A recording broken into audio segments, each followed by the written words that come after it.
પાઠ 1 ચાલો ઇતિહાસ જાણીએ. પહેલા વિડીયોમાં આપણે ભાગ 1 જોયો હતો. હવે આ વિડીયોમાં આપણે ભાગ 2 જોઈશું. સિક્કા. સિક્કા પણ ઇતિહાસ જાણવાના અગત્યના સાધનો છે.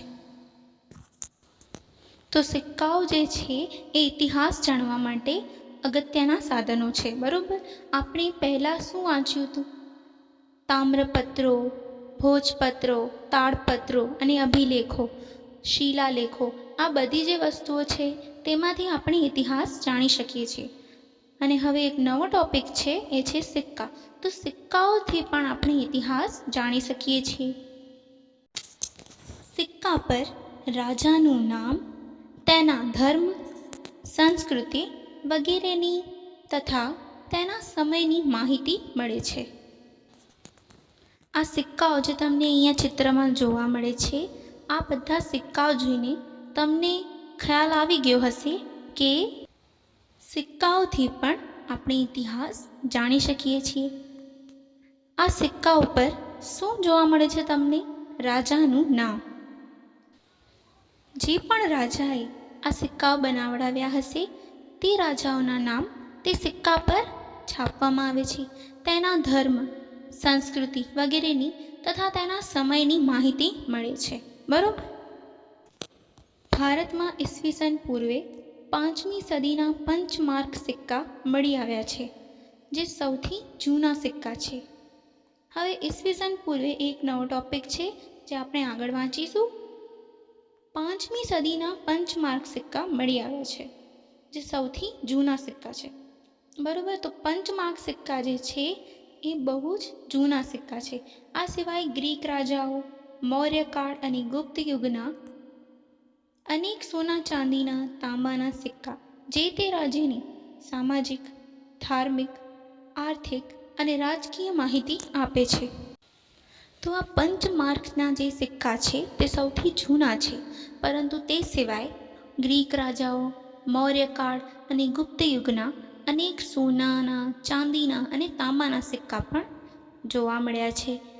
તે આપણને તે સમયના તેમના રાજ્યની સામાજિક, ધાર્મિક, આર્થિક અને રાજકીય માહિતી આપે છે. સામાજિક એટલે ત્યારે તેમની સોસાયટીની, તેમના સમાજની માહિતી. તેમની ધાર્મિક એટલે તેમના ધર્મની. પછી આર્થિક છે, તો આર્થિક એટલે નાણાકીય પરિસ્થિતિ તેમની કેવી હતી, અને રાજકીય માહિતી પણ આપે છે. આ સિક્કાઓની મદદથી આપણે તે સમયના તે જે રાજાઓ હતા તે રાજાઓની સામાજિક, આર્થિક, ધાર્મિક અને રાજકીય માહિતી આપણને મળે છે. પંચમાર્ક સિક્કા. હવે આપણે જોઈએ કે આ પંચમાર્ક સિક્કા એટલે શું? ધાતુના ટુકડાઓને છાપ ઉપસાવવા બીબામાં મૂકી દબાણ આપી બનાવાતા સિક્કા પંચમાર્ક સિક્કા તરીકે ઓળખાય છે. તો પંચમાર્ક સિક્કા કોને કહેવાય? તો તેવા સિક્કા જે ધાતુના ટુકડાઓથી બને છે અને તે ધાતુના ટુકડાઓ ઉપર છાપ ઉપસાવવા માટે તેમને બીબામાં મૂકી દબાણ આપવામાં આવે છે, તેને કહેવાય પંચમાર્ક સિક્કા. બરોબર. આ સિક્કા ઉપર 5 પ્રકારના અલગ અલગ માર્ક કરેલા છે, તેથી તેને કહેવાય પંચમાર્ક સિક્કા. અહીંયા તમને પિક્ચરમાં પણ જોવા મળતું હશે. બરોબર. ઇતિહાસના અભ્યાસીઓ, પુરાતત્વશાસ્ત્રીઓ, ઇતિહાસકારો અને પ્રવાસીઓ. તો પુરાતત્વશાસ્ત્રીઓ, ઇતિહાસકારો અને પ્રવાસીઓ આ ત્રણેય કોણ છે? તો ઇતિહાસના અભ્યાસીઓ છે. આ ત્રણેય વ્યક્તિઓ એવા હોય છે જે ઇતિહાસનો અભ્યાસ કરે છે. ઇતિહાસ એટલે શું? માનવ સમાજનો ભૂતકાળ જાણવા આપણને પુરાતત્વશાસ્ત્રીઓ, જેને અંગ્રેજીમાં આર્કિયોલોજિસ્ટ કહેવાય છે, તે સંશોધન કરીને માહિતી આપે છે. તો હવે ઇતિહાસ એટલે શું? તો હિસ્ટ્રી થાય છે શું? માનવ સમાજનો ભૂતકાળ જાણવા માટે, એટલે આપણા જ માનવ સમાજનો પાસ્ટ એટલે ભૂતકાળ જાણવા માટે પુરાતત્વશાસ્ત્રીઓ જે ઇતિહાસનો અભ્યાસ કરે છે તે લોકો, તેમને અંગ્રેજીમાં આર્કિયોલોજિસ્ટ પણ કહેવાય છે, તે લોકો સંશોધન કરે છે અને સંશોધન કરીને આપણને માહિતી આપે છે. એ માહિતીને ઇતિહાસ કહેવાય. બરાબર? તેઓ પ્રાચીન સ્થળો પર જઈ ઉત્ખનન કરીને મકાનો, સિક્કા, ઈંટો, પથ્થરો, ઓજારો, ખોરાકના નમૂના, મનુષ્યો અને પ્રાણીઓના હાડકાં વગેરે શોધીને તેનો અભ્યાસ કરી તે સમયના માનવોની સંસ્કૃતિથી આપણને અવગત કરાવે છે. તો આ પુરાતત્વશાસ્ત્રીઓ એટલે કે આર્કિયોલોજિસ્ટ એ લોકો શું કરે છે? તો એ માહિતી મેળવવા એટલે કે ઇતિહાસ જાણવા માટે સંશોધન કરે છે. એ કેવી રીતે થાય છે? તો પ્રાચીન સ્થળો પર જઈને ત્યાં ઉત્ખનન કરીને એ લોકો આ બધી વસ્તુઓ જે છે શોધી કાઢે છે. બધી વસ્તુઓ એટલે મકાનો, જૂના સિક્કાઓ, જૂની ઈંટો, પ્રાચીન સમયના પથ્થરો, તે સમયે વપરાતા ઓજારો, તે સમયે જે ખોરાક હતા, જે લોકો ત્યાંના ખાતા હતા, ત્યાંના ખોરાકના નમૂના, મનુષ્યો અને પ્રાણીઓના હાડકાં, આ બધી જ વસ્તુઓ શોધીને તેનો અભ્યાસ કરે છે. અને અભ્યાસ કરીને તે સમયના માનવોની સંસ્કૃતિથી આપણને અવગત કરાવે છે. પ્રાચીન કાળથી મનુષ્ય એક જગ્યાએથી બીજી જગ્યાએ પ્રવાસ કરતો રહ્યો છે. ઘણા પ્રવાસીઓ બીજા દેશોમાં જઈને ત્યાંના જીવનની નોંધ પણ કરતા હતા. તો પ્રાચીન સમયમાં શું થતું હતું? ઘણા બધા પ્રવાસીઓ એટલે એક દેશમાંથી બીજા દેશમાં જઈને ફરે તેને કહેવાય પ્રવાસીઓ. આમ તો પ્રવાસીઓ એટલે તમે ક્યાં પણ ફરવા જાઓ એટલે તમે પ્રવાસી તો બની જ જાઓ, પણ એક દેશમાંથી બીજા દેશમાં જે પ્રવાસીઓ જતા હતા તે લોકો તે દેશની બધી જ વાતો એક નોંધ પોથીમાં લખતા હતા. તેની પ્રવાસ નોંધ પણ કહેવાય. આવા પ્રવાસીઓના પ્રવાસ વર્ણનમાંથી આપણને જે તે દેશના ઇતિહાસ અને સંસ્કૃતિની જાણકારી મળે છે. એટલે કે તે લોકો જે પ્રવાસ નોંધ કરતા હતા તેમાંથી તે દેશના ઇતિહાસ અને સંસ્કૃતિની જાણકારી મળે છે. દાખલા તરીકે કોઈ બહારનો વ્યક્તિ, બીજા દેશનો વ્યક્તિ જો આપણા દેશમાં આવીને પ્રવાસ કરે અને આપણા જ દેશની માહિતી તે પોતાની પ્રવાસ નોંધમાં લખતો હોય તો તે જે માહિતી છે, તે જે પ્રવાસ નોંધ છે, તે ભવિષ્યમાં જઈને ઇતિહાસ સ્વરૂપે આપણે જ વાંચી શકીએ. બરોબર? તેમાં મેગેસ્થનીસ, પ્લિની, ફાહિયાન, યુવાન શ્વાંગ જેવા મુસાફરોનો સમાવેશ થાય છે. તો આ બધા જે મુસાફરોના નામ અહીંયા લખેલા છે, આ મુસાફરોએ બીજા દેશમાંથી આપણા દેશમાં આવીને પ્રવાસ કર્યો હતો અને તેમણે આપણા જ દેશની માહિતી પોતાની પ્રવાસ નોંધમાં લખી હતી, જેથી પણ આપણને ઇતિહાસ જાણવા મળે છે.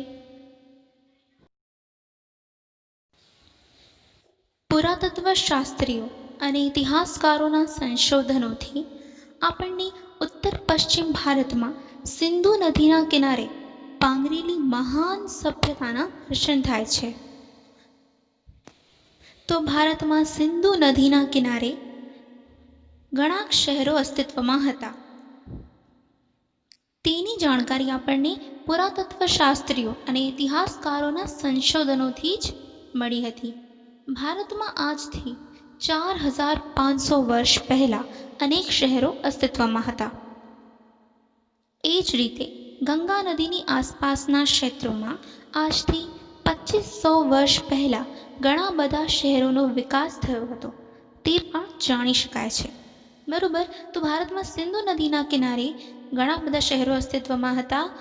તે આજથી 4500 વર્ષ પહેલાંની વાત છે.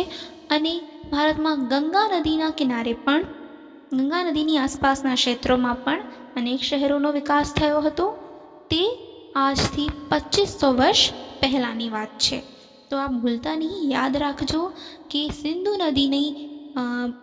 સિંધુ નદીના કિનારે 4500 વર્ષ પહેલાં ઘણા શહેરો અસ્તિત્વમાં હતા અને ગંગા નદીના કિનારે 2500 વર્ષ પહેલાં ઘણા બધા શહેરોનો વિકાસ થયો હતો. આ બધા સાધનોથી તે સમયના માનવ સમાજના રીત રિવાજો, ખોરાક, પોશાક અને ટેકનોલોજી તથા સંસ્કૃતિની માહિતી મળે છે. તો આ બધા સાધનોથી એટલે કે આપણે જે પણ સાધનો જોયા છે જેમાંથી આપણને ઇતિહાસ જોવા મળે છે, દાખલા તરીકે ભોજપત્ર છે, તાળપત્ર છે, તામ્રપત્ર છે, સિક્કાઓ કાં તો અભિલેખો, આ બધા સાધનોથી તે સમયના માનવ સમાજના રીત રિવાજો વિશે, ખોરાક અથવા તેમના પોશાક વિશે, તેમની ટેકનોલોજી અને તેમની સંસ્કૃતિની માહિતી આપણને મળે છે. ભારતમાં અનેક શહેરો અને ગામડાઓ શોધી તેમણે આપણને કપાસ, જવ, ઘઉં ઉપરાંત તે સમયના પ્રાણીઓની માહિતી આપી છે. તો આ પુરાતત્વ શાસ્ત્રીઓ, ઇતિહાસકારો, આ લોકોએ શું કર્યું છે? ભારતમાં અનેક શહેરો અને ગામડાઓ શોધ્યા છે જે ખૂબ જ પ્રાચીન છે અને તેમાંથી આપણે કપાસ, જવ અને ઘઉં ઉપરાંત તે સમયના પ્રાણીઓની પણ માહિતી આપણને આપી છે. ઇતિહાસકારો ભૂતકાળનું અધ્યયન કરનારા મહત્ત્વના વિદ્વાનો છે. તો ઇતિહાસકારો કોને કહેવાય? જે ભૂતકાળનું અધ્યયન એટલે કે અભ્યાસ કરે છે. તો તેઓ ભૂતકાળનું અધ્યયન કરનારા મહત્ત્વના વિદ્વાનો છે. તેઓ મળી આવેલા સાધનોનું વર્ગીકરણ કરે છે, સંશોધન કરે છે, હસ્તપ્રતો, દસ્તાવેજો અને અભિલેખોમાંથી માહિતી એકત્રિત કરે છે અને પછી યોગ્ય રીતે તેનું આલેખન કરે છે. તો જે પણ મળી આવેલા સાધનો છે, એટલે પ્રાચીન સમયના કોઈ પણ સાધનો તેમને મળે તો તેઓ તેમનું પહેલાં વર્ગીકરણ કરે છે અને પછી સંશોધન કરે છે. હસ્તપ્રતો, દસ્તાવેજો અને અભિલેખો જે પણ મળી આવે તેમાંથી તેઓ માહિતી એકત્રિત કરે છે અને પછી તે માહિતીને યોગ્ય રીતે આલેખન કરે છે. પુરાતત્વ શાસ્ત્રીઓ અને ઇતિહાસકારો ભૂતકાળને આપણી સમક્ષ જીવંત કરે છે. તો આ બધી જ વસ્તુઓ જે પણ એમને મળે, સાધનો મળે, તેમનું વર્ગીકરણ કરીને, તેમના પર સંશોધન કરીને, પછી તેમાંથી માહિતી એકત્રિત કરીને યોગ્ય રીતે તેનું આલેખન કરે છે અને પછી આપણી સમક્ષ રજૂ કરે છે. ભૂમિનું નામ. આપણે આપણા દેશને બે નામોથી ઓળખીએ છીએ, ઇન્ડિયા અને ભારત. તો આપણે આપણા જ દેશને બે નામથી ઓળખીએ છીએ, એક છે ઇન્ડિયા અને એક છે ભારત. ઇન્ડિયા શબ્દ ઇન્ડીઝ પરથી ઉતરી આવેલો છે, જેને સંસ્કૃત ભાષામાં સિંધુ કહેવાય છે. ફાઇન. તો ઇન્ડિયા શબ્દ જે છે એ ઇન્ડીઝ પરથી ઉતરી આવ્યો છે, એટલે કે ઇન્ડીઝ શબ્દ પરથી ઇન્ડિયા શબ્દ બન્યો છે, જેને સંસ્કૃતમાં સિંધુ કહેવાય. તો ઇન્ડીઝને સંસ્કૃતમાં સિંધુ કહેવાય છે. પ્રાચીન ઈરાન અને ગ્રીસના લોકો સિંધુ નદીથી પરિચિત હતા. તો પ્રાચીન એટલે કે તે પ્રાચીન ટાઈમમાં ઈરાન અને ગ્રીસના જે લોકો હતા તેઓ સિંધુ નદીથી પરિચિત હતા. તેઓ આજથી 2500 વર્ષ પહેલાં તે પ્રદેશના સંપર્કમાં આવ્યા હતા. બરાબર, પરિચિત હતા એટલે કે જાણતા હતા સિંધુ નદીને, અને તેઓ આજથી 2500 વર્ષ પહેલાં તે પ્રદેશના સંપર્કમાં આવ્યા હતા. ઈરાનીઓ સિંધુ નદીને હિન્ડોસ અને ગ્રીસના લોકો ઇન્ડીઝ કહેતા. તો ઈરાનીઓ સિંધુ નદીને હિન્ડોસ કહેતા હતા અને ગ્રીસના લોકો ઇન્ડીઝ કહેતા હતા. તેઓ આ નદીના પૂર્વ કિનારાને ઇન્ડિયાથી ઓળખતા. ભારત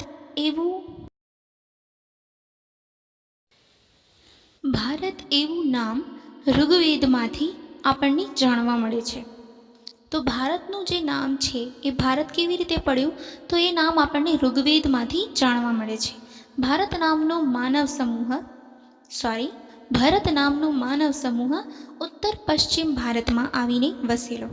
તો ભરત નામનો માનવ સમૂહ ક્યાં આવીને વસ્યો હતો? ઉત્તર પશ્ચિમ ભારતમાં. તેમના નામ પરથી આપણો દેશ ભારત તરીકે ઓળખાય છે. તો તે જે માનવ સમૂહ આવ્યો હતો તેનું નામ ભરત હતો, પણ તેનાથી આપણા દેશનું નામ ભારત તરીકે ઓળખાય છે.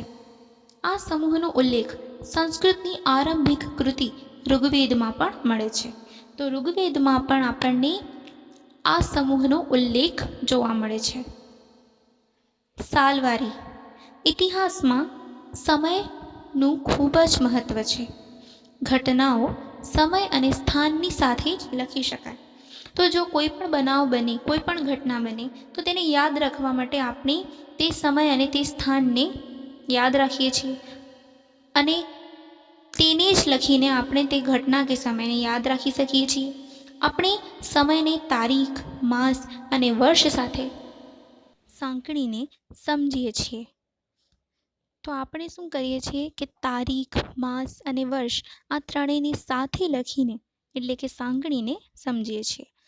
જેમ કે 20 જુલાઈ 2018 શુક્રવાર. તો આમાં તારીખ, માસ અને વર્ષ ત્રણેય સાથે લખેલા છે, જેથી આપણને ખ્યાલ આવે છે કે 20 જુલાઈ 2018ના દિવસે શુક્રવારના દિવસે કંઈક ઘટના બની હતી. આ પ્રમાણે સમયની ગોઠવણી ઈસુ ખ્રિસ્તના જન્મ સાથે સંકળાયેલ છે. ખ્રિસ્તી ધર્મના સ્થાપક ઈસુ ખ્રિસ્તના જન્મને દુનિયામાં કાળગણના સાથે જોડવામાં આવ્યો છે.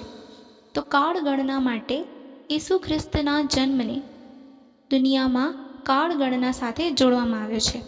આપણે ઈસવી સન એમ કહીએ, અંગ્રેજીમાં એડી, એનો ડોમિની એટલે ઈસુ ખ્રિસ્તના જન્મ પછીના વર્ષો એમ કહેવાય. બરાબર, આપણે ઈસવી સન કહીએ છીએ, તેને અંગ્રેજીમાં કહેવાય એડી એટલે એનો ડોમિની એટલે કે ઈસુ ખ્રિસ્તના જન્મના પછીના વર્ષો. દાખલા તરીકે ઈસવી સન 2000 એટલે ઈસુ ખ્રિસ્તના જન્મ પછીના 2000 વર્ષ. એ જ રીતે ઈસવી સન પૂર્વે એટલે કે બીસી, બિફોર ક્રિસ્ટ એટલે ઈસુ ખ્રિસ્તના જન્મ પહેલાં.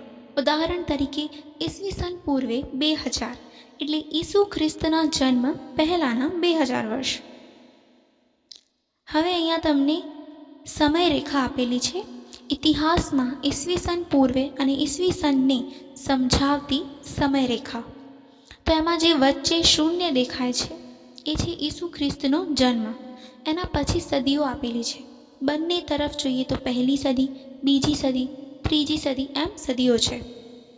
હવે આમાં તમને ડાબી તરફ ઈસવી સન પૂર્વે એટલે કે બીસી દેખાય છે અને જમણી તરફ ઈસવી સન એટલે કે એડી દેખાય છે.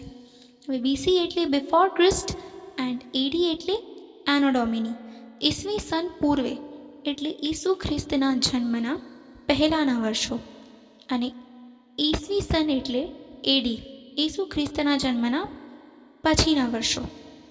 હવે એક સદીમાં 100 વર્ષો હોય છે, એટલે પહેલી સદી જો આપણે સાંભળીએ તો એનો મતલબ એ થાય કે ઈસવી સન પૂર્વે ફર્સ્ટ પહેલી સદી, તો એનો મતલબ એ થાય કે ઈસુ ખ્રિસ્તના જન્મના પહેલાંના 100 વર્ષ. ઓકે, અને બીજી સદી કહીએ તો ઈસુ ખ્રિસ્તના જન્મના પહેલાંના 200 વર્ષ. એવી જ રીતે જો જમણી તરફ જઈએ તો પહેલી સદી એટલે ઈસુ ખ્રિસ્તના જન્મના પછીના 100 વર્ષ. બીજી સદી એટલે ઈસુ ખ્રિસ્તના જન્મના પછીના 200 વર્ષ. ઘણીવાર સાલવારીને એડીને બદલે સીઈ અને બીસીને બદલે બીસીઈ તરીકે પણ લખવામાં આવે છે. તો એડી એટલે એનો ડોમીને બદલે સીઈ લખવામાં આવે છે અને બીસી એટલે બિફોર ક્રિસ્ટને બદલે બીસીઈ તરીકે લખવામાં આવે છે. હવે જોઈએ કે એડીને બદલે જો આપણે સીઈ લખીએ તો એનો મતલબ શું થાય, અને બીસીને બદલે જો આપણે બીસીઈ લખીએ છીએ તો એનો મતલબ શું થાય. તો સીઈ એટલે કોમન એરા, સામાન્ય કે સાધારણ યુગ, જ્યારે બીસીઈ એટલે બિફોર કોમન એરા, સામાન્ય કે સાધારણ યુગ પૂર્વે. ખ્રિસ્તી ધર્મ વિશ્વના મોટા ભાગના રાષ્ટ્રો સાથે સંકળાયેલો હોવાથી અનેક રાષ્ટ્રોની જેમ આપણે ભારતમાં પણ આ જ સાલવારીનો પ્રયોગ કરીએ છીએ.